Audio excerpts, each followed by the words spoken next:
सर्वप्रथमे पिता पुत्र पवित्र आत्माଙ୍କର ଗୌରବ ହଉ। ପୁଣି ସମସ୍ତଙ୍କୁ ପ୍ରେଜ୍ ଦ ଲର୍ଡ। ଆସନ୍ତୁ ଆଜି ମଧ୍ୟ ଈଶ୍ୱରଙ୍କ ବାକ୍ୟ ମଧ୍ୟରୁ ଆଲୋଚନା କରିବା। ଆଜିର ବାକ୍ୟ ଯାହା ଲେଖାଯାଏ ମାଥ୍ୟୁ ପୁସ୍ତକରୁ 15 ପର୍ବ 7 ପଦରୁ 9 ପଦ।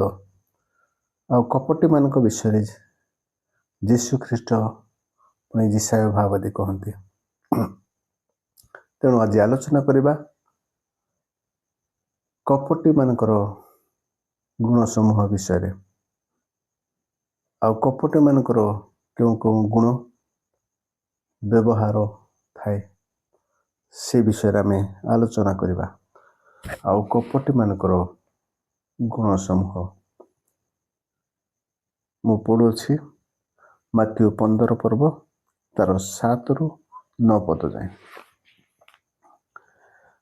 ରେ କପଟିମାନେ, ଯିଶାୟ ତୁମ୍ଭମାନଙ୍କ ବିଷୟରେ ଯଥାର୍ଥ ରୂପେ ଏହି ଭାବବାଣୀ କହିଅଛନ୍ତି। ଏହି ଜାତି ମୁଖରେ ଆମ୍ଭକୁ ସମାଦର କରନ୍ତି, କିନ୍ତୁ ସେମାନଙ୍କ ହୃଦୟ ଆମ୍ଭଠାରୁ ଦୂରରେ ଥାଏ। ସେମାନେ ମନୁଷ୍ୟମାନଙ୍କ ବିଧିଗୁଡ଼ିକୁ ଧର୍ମର ଉପଦେଶ ବାଣୀ ବୋଲି ଶିକ୍ଷା ଦେଇ ବୃଥାରେ ଆମ୍ଭର ଆରାଧନା କରନ୍ତି। ପ୍ରାର୍ଥନା କରିବା। ପ୍ରିୟ ପ୍ରଭୁ, ଧନ୍ୟବାଦ ଦେଉଛୁ, ବାକ୍ୟ ପାଠ କରିଅଛୁ, ବୁଝିବୁ, ପାଳନ କରିବୁ। ପବିତ୍ର ଆତ୍ମାଙ୍କର ଶକ୍ତି ପ୍ରଦାନ କର, ଯୀଶୁଙ୍କ ନାମରେ ମାଗିଲୁ, ଆମେନ୍। ପ୍ରିୟ ପ୍ରଭୁଙ୍କର ଲୋକମାନେ, ଏଇଠାରେ ଯୀଶୁ ଖ୍ରୀଷ୍ଟ କହୁଛନ୍ତି ଆଉ ଫାରୁସୀ ପୁଣି ଶାସ୍ତ୍ରୀମାନେ, ଫାରୁସୀ ଏବଂ ଶାସ୍ତ୍ରୀମାନେ ତାଙ୍କ ନିକଟକୁ ଆସିଲେ। ଆଉ ସେଇ ସମୟରେ ଯୀଶୁଙ୍କର ଶିଷ୍ୟମାନଙ୍କ ବିଷୟରେ ଅନେକ ଭୁଲ ଧରୁଛନ୍ତି ବା କମ୍ପ୍ଲେନ୍ କରୁଛନ୍ତି ତାଙ୍କ ବିଷୟରେ।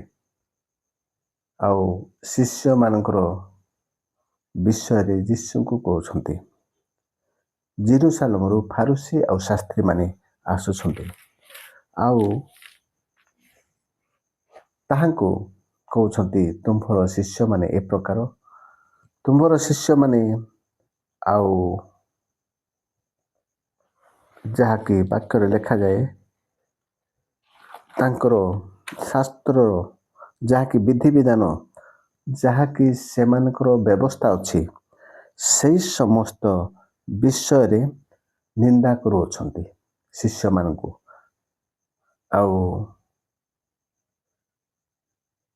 ସେମାନଙ୍କୁ କହୁଅଛନ୍ତି ଯେ ଭୋଜନ କରିବା ବେଳେ ହାତ ନ ଧୋଇ ଭୋଜନ କରନ୍ତି। এই ସମସ୍ତ ଯାହାକି ରୀତିନୀତି ବିଧିବିଧାନକୁ ଆଉ ଧରି ସେମାନେ ଶିଷ୍ୟମାନଙ୍କୁ ନିନ୍ଦା କରୁଅଛନ୍ତି। ଯୀଶୁ ସେଇ ସମୟରେ କହିଲେ, ଆଉ ସେ ଶାସ୍ତ୍ରୀ ଆଉ ଫାରୁସୀମାନଙ୍କୁ କହୁଛନ୍ତି, ରେ କପଟିମାନେ। ପ୍ରିୟ ପ୍ରଭୁଙ୍କର ଲୋକମାନେ, କପଟି ଯେଉଁ ଗୋଟିଏ ଶବ୍ଦ, ଗୋଟିଏ ଭାଷା, କପଟି ଯାହା ଗୋଟିଏ ଶବ୍ଦ। ଆଉ এই କପଟିର ଅନେକ ଗୁଣ ଅଛି, କପଟିର ଅନେକ ବ୍ୟବହାର ଅଛି, ଯାହା ଭୁଲ ବ୍ୟବହାର, ଭୁଲ ଗୁଣ ସବୁ, ଭୁଲ ଚରିତ୍ର ସବୁ, ଭୁଲ ମନୋଭାବ, ଚିନ୍ତାଧାରା ସବୁ କପଟିମାନଙ୍କର ଥାଏ। ତେଣୁ ଯୀଶୁ ଖ୍ରୀଷ୍ଟ କହିଲେ ଯେ ଯିଶାୟ ଭାବବାଦୀ ତୁମ୍ଭମାନଙ୍କ ବିଷୟରେ ଠିକ୍ ଉପଯୁକ୍ତ କହିଅଛନ୍ତି। ଆଉ ସେ କହିଛନ୍ତି, ଆଉ ଏହି ଜାତି ମୁଖରେ ଆମ୍ଭକୁ ସମାଦର କରନ୍ତି। କପଟି ଲୋକମାନେ ମୁଖରେ ସମାଦର କରନ୍ତି, ଆପଣା ମୁଖରେ ପ୍ରେମ କରନ୍ତି, ଆଦର କରନ୍ତି, କିମ୍ବା ସମ୍ମାନ ଦିଅନ୍ତି ଆଉ କେବଳ ମୁଖରେ ହିଁ ଦିଅନ୍ତି, କିମ୍ବା ଦାନ କରନ୍ତି, କୌଣସି ସାନ୍ତ୍ୱନା ଦିଅନ୍ତି ଆଉ ମୁଖରେ ହିଁ ଦିଅନ୍ତି, ହୃଦୟ ସେମାନଙ୍କର ନଥାଏ। ତେଣୁ ଲେଖାଯାଏ ଆଉ ସେମାନଙ୍କ ହୃଦୟ ଆମ୍ବ ଠାରୁ ଦୂରରେ ଥାଏ। କପଟୀ ମାନଙ୍କର ହୃଦୟ ଆଉ ଯେଉଁମାନେ ମୁଖରେ ସମାଦର କରନ୍ତି, ସମ୍ମାନ ଆଦର କରନ୍ତି, ଆଉ ସେମାନଙ୍କର ହୃଦୟ ପ୍ରଭୁଙ୍କ ଠାରୁ ଦୂରରେ ଥାଏ। ତଳପଦ ଲେଖାଯାଏ 9 ପଦ, ସେମାନେ ମନୁଷ୍ୟମାନଙ୍କ ବିଧି ଗୁଡ଼ିକୁ ସେମାନେ କ'ଣ କରନ୍ତି? ଏକ ତ ମୁଖରେ ଅନ୍ୱେଷଣ କରନ୍ତି ଆଉ ପରମେଶ୍ୱରଙ୍କୁ ହୃଦୟ ଦିଅନ୍ତି ନାହିଁ, ପ୍ରଭୁଙ୍କୁ ହୃଦୟରେ ସ୍ଥାନ ଦିଅନ୍ତି ନାହିଁ, ତାଙ୍କଠାରୁ ହୃଦୟ ଦୂରରେ ଥାଏ। ଆଉ ଗୋଟେ ବିଧି ଗୁଡ଼ିକୁ, ଯେଉଁ ନିୟମ କାନୁନ, ରୀତିନୀତି, ପରମ୍ପରା, ଏ ସମସ୍ତ ବିଷୟକୁ ସେମାନେ ଆଉ ଧର୍ମର ଉପଦେଶ ବାଣୀ ବୋଲି ଭାବନ୍ତି ଆଉ ସେହି ଅନୁସାରେ ସେମାନେ ଶିକ୍ଷା ଦିଅନ୍ତି ଆଉ ସେଗୁଡ଼ିକୁ ମାନନ୍ତି ଆଉ ଆରାଧନା କରନ୍ତି ସେମାନେ, ଆଉ ସେଇ ଆରାଧନା ବୃଥାରେ, ତାର କୌଣସି ମୂଲ୍ୟ ନାହିଁ। ତେଣୁ ପ୍ରିୟ ପ୍ରଭୁଙ୍କର ଲୋକମାନେ, କପଟୀ ସେମାନଙ୍କୁ କୁହାଯାଉଛି ଯେଉଁମାନେ କି ମୁଖରେ ଅନ୍ୱେଷଣ କରନ୍ତି ଆଉ ଯେଉଁମାନଙ୍କର ହୃଦୟ ପ୍ରଭୁଙ୍କ ଠାରୁ ଦୂରରେ ଥାଏ, ସେହି ହୃଦୟରେ ପ୍ରଭୁଙ୍କୁ ଜାଗା ଦିଅନ୍ତି ନାହିଁ। ବାକ୍ୟ ଅନୁସାରେ ବିଧିକୁ ଧର୍ମ ଉପଦେଶ ବାଣୀ ବୋଲି ସେମାନେ ଶିକ୍ଷା ଦେଇ ସେ ଅନୁସାରେ ଚାଲନ୍ତି ଆଉ ସେମାନେ ଉପାସନା ବୃଥାରେ କରନ୍ତି। ତେଣୁ ମାଥ୍ୟୁ ପୁସ୍ତକ 6 ତାର 2 ପଦରେ ଲେଖାଯାଏ, ଏଣୁ ଦାନ କରିବା ସମୟରେ କପଟୀମାନଙ୍କ ପରି ନିଜ ସମ୍ମୁଖରେ ତୁରି ବୁଝାଅ ନାହିଁ।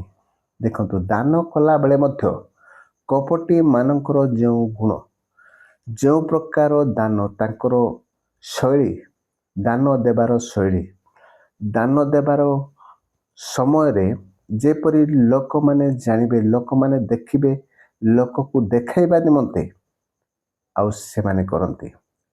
ଏଇଟା ମଧ୍ୟ ତାଙ୍କର ଗୋଟିଏ ଗୁଣ।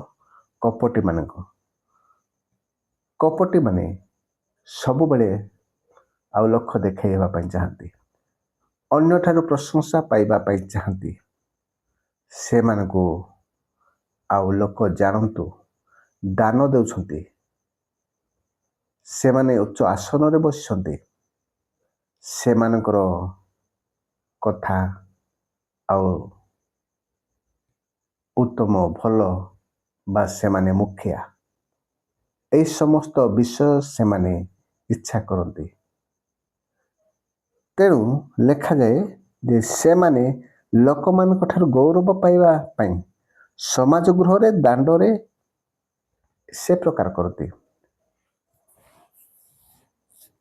ଯଦି ଦାନ ଦେବାର ଅଛି, ସମାଜ ଗୃହରେ ଦିଅନ୍ତି, ଲୋକଙ୍କ ସମ୍ମୁଖରେ, ଆଉ ଦାନ ଦେବାର ଅଛି ଦାଣ୍ଡରେ, ଲୋକଙ୍କ ସମ୍ମୁଖରେ ଦିଅନ୍ତି, କିମ୍ବା ପ୍ରାର୍ଥନା କରିବାର ଅଛି, କିମ୍ବା ଯେକୌଣସି ବିଷୟ କରିବାର ଅଛି, ଲୋକଙ୍କ ସମ୍ମୁଖରେ ଆଉ ପ୍ରଶଂସା ପାଇବା ନିମନ୍ତେ ଆଉ ସେମାନେ ସେ ପ୍ରକାର କରନ୍ତି। ମୁଁ ତୁମ୍ଭମାନଙ୍କୁ ସତ୍ୟ କହୁଛି, ସେମାନଙ୍କର ଆପଣା ଆପଣା ପୁରସ୍କାର ପାଇଅଛନ୍ତି। ପ୍ରିୟ ପ୍ରଭୁଙ୍କ ଲୋକମାନେ, ଏଇଠାରେ ପ୍ରଭୁ ଆମମାନଙ୍କୁ ସାହାଯ୍ୟ କରନ୍ତୁ। କପଟୀ ମାନଙ୍କର ଯେଉଁ ଗୁଣ ଆମ୍ଭମାନଙ୍କ ପାଖରେ ନଥାଉ, ଆମ୍ଭମାନଙ୍କର ପାଖରେ ନଥିବା ଆବଶ୍ୟକ। ତେଣୁ ସେମାନେ,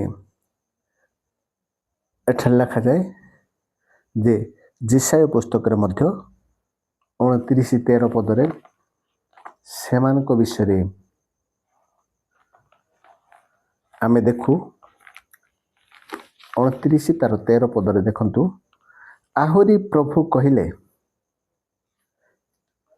ଏଇଠାରେ ଯେଶାୟା ଭାବବାଦୀ, ଯିହୁଦା ପୁଣି ଜେରୁସାଲେମକୁ କହୁଛନ୍ତି। ଆଉ ଜିସାୟ ଭାବବାଦୀଙ୍କୁ ତାଙ୍କ ନିକଟକୁ ସଦାପ୍ରଭୁ ପଠାଉଛନ୍ତି। ଆଉ এই ସମସ୍ତ ବିଷୟ କହନ୍ତି। ଦେଖନ୍ତୁ, ଆହୁରି ପ୍ରଭୁ କହିଲେ, ଏହି ଲୋକମାନେ ଆମ୍ଭର ନିକଟବର୍ତ୍ତୀ ହୁଅନ୍ତି, ଆମ ପାଖକୁ ଆସୁଛନ୍ତି, ଆମ ନିକଟକୁ ଆସନ୍ତି ସତ, ସେମାନେ ଆପଣା ମୁଖରେ, ନିଜର ମୁଖରେ ଆଉ ନିଜର ଅଷ୍ଟାଧରରେ କେବଳ ଆମ୍ଭକୁ ସମ୍ମାନ ଦିଅନ୍ତି। ଆଉ ମାତ୍ର ସେମାନେ ଆପଣା ଅନ୍ତଃକରଣ ଆମଠାରୁ ଦୂରରେ ରଖିଅଛନ୍ତି। ଦେଖନ୍ତୁ, ମୁଖ ଆଉ ଅଷ୍ଟାଧରରେ ସେମାନେ ତାଙ୍କର ପ୍ରଶଂସା କରନ୍ତି, ତାହାଙ୍କୁ ସମ୍ମାନ ଦିଅନ୍ତି, ସଦାପ୍ରଭୁଙ୍କୁ ଗୌରବ ଦିଅନ୍ତି। ତେଣୁ ଅଷ୍ଟରେ ଆଉ ମୁଖରେ ସେଇଟା କପଟୀମାନଙ୍କର ଗୁଣ। ଆଉ ଦାଉଦ କହନ୍ତି, ମୁଁ ଆପଣା ହୃଦୟରୁ ଉଛୁଳି ପଡ଼ୁଥିବା ପ୍ରଶଂସା ଗୌରବର ନୈବେଦ୍ୟ ତୁମକୁ ଦିଏ। ସେଇ ହୃଦୟରୁ ସେମାନେ ଦିଅନ୍ତି ନାହିଁ। ତେଣୁ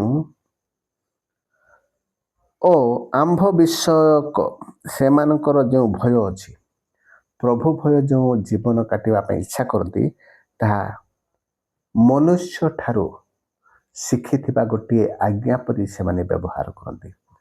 ମନୁଷ୍ୟ ଦ୍ୱାରା ଶିକ୍ଷା ପ୍ରାପ୍ତ ଗୋଟିଏ ଆଜ୍ଞା କିମ୍ବା ଗୋଟେ ବିଧି କିମ୍ବା ଗୋଟେ ନିୟମ କିମ୍ବା ଗୋଟେ ଜ୍ଞାନ ଭାବରେ ବ୍ୟବହାର କରନ୍ତି। ପ୍ରିୟ ପ୍ରଭୁଙ୍କର ଲୋକମାନେ, ଆଜି ମଧ୍ୟ ଆମେ ଜାଣୁ ମନୁଷ୍ୟକୁ ପ୍ରଭୁଙ୍କ ତ ଆମେ କପଟୀମାନଙ୍କ ପରି ବେଳେବେଳେ ବ୍ୟବହାର ଦେଉଛୁ। ଯଦି ଆମ୍ଭମାନଙ୍କ ମଧ୍ୟରେ ସେଇ ବ୍ୟବହାର ଅଛି, ସେଇ ଗୁଣ ସମୂହ ଅଛି, ଯାହା ସବୁ ଆମେ ଦେଖିଲୁ, ପ୍ରଭୁ ସାହାଯ୍ୟ କରନ୍ତୁ ସେଇ ସମସ୍ତ ନଥାଉ। ଆଉ ମନୁଷ୍ୟଠାରେ ମଧ୍ୟ ସେଇ ଗୁଣ ପ୍ରକାଶ ପାଏ। ଆମେ ଦେଖୁଅଛୁ ଗୋଟିଏ ବ୍ୟକ୍ତିର ମନକୁ ଆଉ କିଛିଟା ପାଇବା ଆଶାରେ, କିଛି ଆଦାୟ କରିବା ପାଇଁ, ତାକୁ ସନ୍ତୁଷ୍ଟ କରିବା ପାଇଁ ଆମେ ମୁଖରେ ତାର ପ୍ରଶଂସା କରିଥାଉ, ମୁଖରେ ତାହାର ଖୁସି କରିଥାଉ, ହୃଦୟରେ ନାହିଁ। ଆଉ ଆମ୍ଭମାନଙ୍କର ମୁଖର ଭାଷା ଠାରୁ ଆଉ ହୃଦୟର ଭାଷା ସମ୍ପୂର୍ଣ୍ଣ ଭିନ୍ନ ଥାଏ। କେବଳ ସେଇ ମନୁଷ୍ୟକୁ ସନ୍ତୁଷ୍ଟ କରିବା ପାଇଁ ମୁଖରେ ହସିଥାଉ କିମ୍ବା ମୁଖରେ ତାହାର ସମାଦର କରିଥାଉ, ମୁଖରେ ତାକୁ ସାନ୍ତ୍ୱନା ବାଣୀ ଦେଇଥାଉ, ହୃଦୟ ମଧ୍ୟରେ ତାହା ନଥାଏ, ତାଠାରୁ ଦୂରରେ ଥାଏ। ଆଜି ଈଶ୍ୱରଙ୍କ ଠାରୁ ଆମେ ହୃଦୟରେ ଦୂରରେ ରଖିଛୁ ଯଦି ତାଙ୍କୁ ସ୍ଥାନ ଦେବା। ବାକ୍ୟରେ ଲେଖାଯାଏ, ତୁମ୍ଭେମାନେ ଈଶ୍ୱରଙ୍କର ମନ୍ଦିର, ଆମ୍ଭମାନଙ୍କର ହୃଦୟ। ଆମେ ଗୀତରେ ଅନେକ ପ୍ରକାର ଭାବରେ ଆମେ କହୁଛୁ ନା, ଛୋଟ ହୃଦୟଟି ତୁମ ପାଇଁ ଦେଇଦେବି। ମୋ ପାଖରେ କିଛି ନାହିଁ ପ୍ରଭୁ, ଏଇ ହୃଦୟ ଦେଇଦେଉଛି। ଆଉ ତାହା ଦେଇପାରୁନୁ, ତାହାର ଅର୍ଥ ମୁଖରେ ଆମେ ସମାଦର କରୁଛୁ। ଆମ୍ଭମାନଙ୍କର ହୃଦୟ, ଆତ୍ମା, ମନ ସବୁବେଳେ ଇଚ୍ଛା କରେ ପ୍ରଭୁଙ୍କର ଆତ୍ମା, ଯେଉଁମାନଙ୍କ ହୃଦୟରେ ପବିତ୍ର ଆତ୍ମା ବା ପ୍ରଭୁ ଅଛନ୍ତି, ସେଇ ହୃଦୟରେ ସ୍ଥାନ ଦେଇଛନ୍ତି, ସେମାନଙ୍କୁ ସବୁବେଳେ ସେଇ ହୃଦୟରେ କଥା କହେ ଯେ ସମସ୍ତ ପାପ ମନ୍ଦ କାର୍ଯ୍ୟ ଠାରୁ ପୃଥକ ରହିବା ପାଇଁ। କିନ୍ତୁ ଆମେ ସ୍ଥାନ ଦେବୁ ବୋଲି ଦେଉନାହୁଁ, ଅର୍ଥାତ୍ ତାହା ମୁଖରେ କହୁଛୁ, ହୃଦୟରେ ନାହିଁ। ଆମେ ମିଛ କହିବୁ ନାହିଁ, ଅନ୍ୟାୟ କରିବୁ ନାହିଁ, ଅନ୍ୟକୁ ରାଗିବୁ ନାହିଁ, ଆଜ୍ଞା ଗୁଡ଼ିକୁ ପାଳନ କରିବୁ, ମୁଖରେ କହୁ ଆଉ ସେସବୁ କରିନଥାଉ, ଅର୍ଥାତ୍ ହୃଦୟ ଦୂରରେ ଅଛି। ଯଦି ଆମେ ମୁଖରେ କହି ତାହା ପାଳନ କରୁନାହୁଁ, ତାହା ମାନୁନାହୁଁ, ସେଇ ଆଜ୍ଞା ଅନୁସାରେ ଜୀବନ କାଟୁନାହୁଁ, ତେବେ ଆମ ହୃଦୟ ମଧ୍ୟ ହୋଇପାରେ ଦୂରରେ ଅଛି। ସେଦିନ ଜିହୁଦା ଆଉ ଜେରୁସାଲେମକୁ ଯେଶାୟ ଭାବବାଦୀ ଆଉ କହୁଅଛନ୍ତି। ଆଉ ଯୀଶୁ ଖ୍ରୀଷ୍ଟ ମଧ୍ୟ ଫାରୁସୀ ପୁଣି ଶାସ୍ତ୍ରୀମାନଙ୍କୁ ସେହି କଥା କହୁଛନ୍ତି କପଟି। ଆଜି ସେଇ କପଟିମାନଙ୍କ ଗୁଣ ସମୂହ ଆମ୍ଭମାନଙ୍କ ଠାରେ ନଥାଉ। ଆମ୍ଭମାନଙ୍କ ହୃଦୟରୁ ଦୂର କରିବା। ତେଣୁ ପ୍ରଭୁ ଆମ ସମସ୍ତଙ୍କୁ ଆଶୀର୍ବାଦ କରନ୍ତୁ। କପଟିମାନଙ୍କ ଗୁଣ ସମୂହ ଯଦି ଆମ ହୃଦୟରେ ଅଛି, ତେବେ ସେଇ କପଟିମାନଙ୍କ ପରି ସଦାପ୍ରଭୁଙ୍କ ଠାରୁ ବା ପ୍ରଭୁଙ୍କ ଠାରୁ ଆମ ହୃଦୟ ଦୂର ରହିବ। ଆମେ ପ୍ରଭୁଙ୍କୁ ସ୍ଥାନ ନ ଦେଲେ ଆମେ କୌଣସି ପ୍ରକାରେ ଆଉ ବିଶ୍ୱାସ ଜୀବନ, ଆତ୍ମିକ ଜୀବନ, ପ୍ରଭୁ ଭୟ ଜୀବନ, ବାକ୍ୟ ପାଳନ ଆଉ ତାହାଙ୍କର ଆଜ୍ଞାକୁ ଭୟ କରିପାରିବା ନାହିଁ, ମାନିପାରିବା ନାହିଁ, ପବିତ୍ର ଜୀବନ ବିତାଇ ପାରିବା ନାହିଁ କିମ୍ବା ସତ୍ୟ ରାସ୍ତାରେ ଚାଲିପାରିବା ନାହିଁ। ପ୍ରଭୁ କଥା କହିବେ ନାହିଁ। ପ୍ରଭୁ ଆମ ସମସ୍ତଙ୍କୁ ଆଶୀର୍ବାଦ କରନ୍ତୁ ଯେ ଆମ୍ଭେମାନେ ପ୍ରଭୁଙ୍କୁ ହୃଦୟ ଦେବା, ଆମ୍ଭମାନଙ୍କ ହୃଦୟରେ ସ୍ଥାନ ଦେବା। ପ୍ରଭୁ ଆମମାନଙ୍କ ହୃଦୟରେ ବାସ କରନ୍ତୁ ଆଉ ଆମ୍ଭମାନଙ୍କ କଥା କୁହନ୍ତୁ, ପଥ କଢ଼ାନ୍ତୁ ଆଉ ଆମ୍ଭମାନଙ୍କୁ ସାହାଯ୍ୟ କରନ୍ତୁ। ସମସ୍ତ ପାପାତ୍ମାର ଶକ୍ତି ଯାହା କପଟିର ଗୁଣ ସମୂହ ଦୂର କରିବା ନିମନ୍ତେ ସାହାଯ୍ୟ କରନ୍ତୁ।